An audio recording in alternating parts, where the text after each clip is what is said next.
probably going to hold position to kill that zealot, and there it goes. Now threatening this gateway, pumping some more zealots. I don't want to lose these buildings. There's no reason for me to do that. This probe is going to meet. Looks like it's going to make a backup, a plan B pylon. Now these zealots are going to try to stab these marines in the back, getting one kill. That second one's going to get sliced in two. The marines never realize what's going on. One more zealot being brought to the fray. That's probably going to sacrifice himself, allowing that one extra marine to be taken down. But yeah, the marines do outnumber the zealots at this point. Looks like I'm trying. Oh, I'm not going to cancel the zealot. I'm going to lose an additional 100 minerals there. A little bit of a misplay on my part, but these photon cannons are now being brought into play. Only operating off of one refinery here as far as racist economy, but now these two zealots are once again pushing back these marines, being very, very effective. This guy with 3 marine kills, this one with 2. So I did lose that one gateway. I'm now solidifying this position with some photon cannons, though. Yeah, really, I think Racist isn't fully aware of the reactor and the tech lab. I mean, he's just really massing barracks a la brute war to pump out marines. This encampment here not really doing anything. He's probably just wants to ensure that it survives. I don't know if this is the best use of resources, though. These zealots returning briefly to this position, making sure that he hasn't lifted off a command center. Yeah, Racist once again mismanaging his SCVs.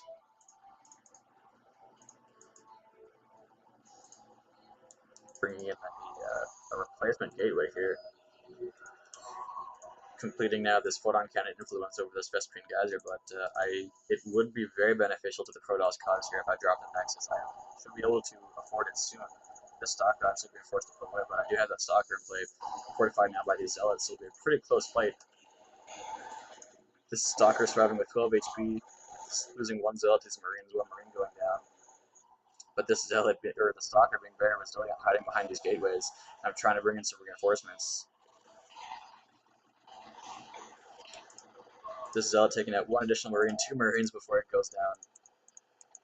And this Zealot being sort of rally pointed into the fray, backed up by the Stalker. So it looks like my economy off of one base, that second Nexus, which I was referring to earlier, is finally going up. But I do have time for a breather there, as I note that I was able to have enough of an economy to hold this position as well as my photon cannons and keep my main base alive. Switching to income, although the orbital command is in play, it's sitting at 151 HP with these 2 idle SCVs, so that's probably allowing the Protoss race at this point to out-income the Terran player, even though mules could be in play at this point.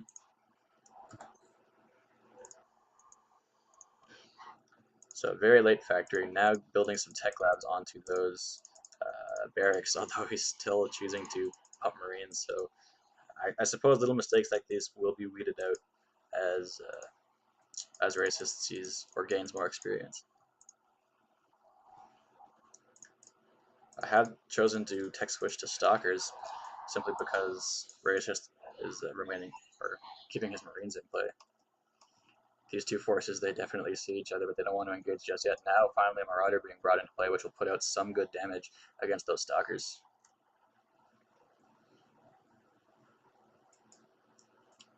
The Protoss player now wants to engage, one-shotting that one Marine with those 3 Stalkers, trying to hide behind the cover of these photon cannons. At this point, I am satisfied if I can keep the Terran player contained. He does still have this barracks influence in my base, although he's supply capped, so these photon cannons have been engaged. I'm now actually using warp gates that have been completed in my main base to warp in some Stalkers. They are going to cause a lot of trouble here for the Terran player. These supply depots are not being built, that one is, but there's still supply locks. This one photon cannon, 3 of them now actually firing on these Marines. The Stalkers are pushing the front door. And the Protoss technology seems to be persevering. 16 minutes into this game, the Stalkers here are firing on that factory. They probably need to switch targets, but yeah, I'm taking out those 2 supply depots. Racist, he's operating at one base. He's trying to counterattack with these Marines, actually. I don't know what building I lost here. Perhaps he took down a pylon. Oh, this one infantry attack upgrade is in danger of being wasted. Yeah, it's not going to be cancelled, so I lose the money for that upgrade and I lose the forge. So a pretty decent counterattack here from the Terran player, although his income has been completely halted. He has lead his SCVs over in that direction. But at this point, it looks like it's going to be just a matter of warding off this Marine attack. actually that one stalker going down. But yeah, there's forces all over the map, as you can see. The Terran Armada is flying over to this location in an attempt to preserve his life. But yeah, the Terran buildings are on the move. They're in the air and they're clinging to their survival, to their humanity, really. If that is to be hyperbolic. Streaming some additional stalkers and zealots into the mix. Probably going to spot out these SCVs at some point. This little post, this command post is still operating. What he needs to do, really, if he wants to, first of all, he needs to get unsupply locked, and then he needs to put a reactor down here if he wants to continue pumping Marines. That would be closer to efficiently using that barracks.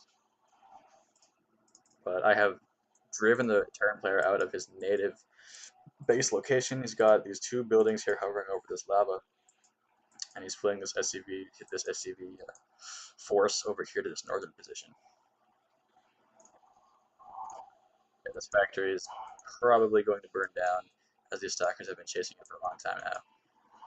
The stalker's going to intercept this factory just to get that killing blow. What a jerk. Actually, no, he didn't get the kill for that. If buildings do in fact show up on the kill counter, but that's not the point. The point is the Terran player is in a lot of trouble. I don't think he can claw his way back into this game just with his small building influence on the map.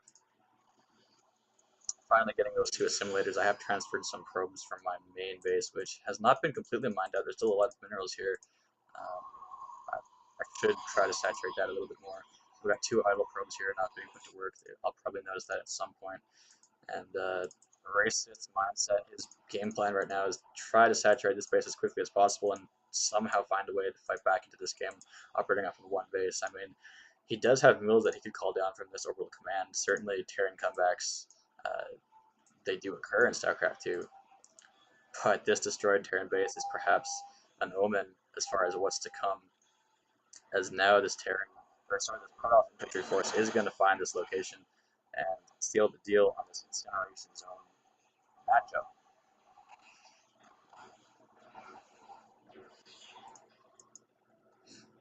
And all this time, this little Terran encampment has existed in my base that I have not really bothered to scout. I don't believe I've scouted it. Taking a look at my perspective, I probably don't even know this area of the map exists. But yeah, Racist is losing his influence on the map. He's trying to find this command center over here, but there's no mineral patch over there. Excuse me. He does have this small group of Marines, which is trying. Actually, I've put down two forges now, probably just to try to upgrade my army overall. But he does still have this small group of Marines. I need to bring in. Actually, my probes and this group of zealots that came in from the flank are going in to take down this Marine force. GG is called from Racist. The Terran influence has been eliminated. Protoss will live to claim another planet. So thanks for watching, guys. And I do plan on posting more videos in my channel on the YouTubes. So once again, thanks for watching and take care of yourselves.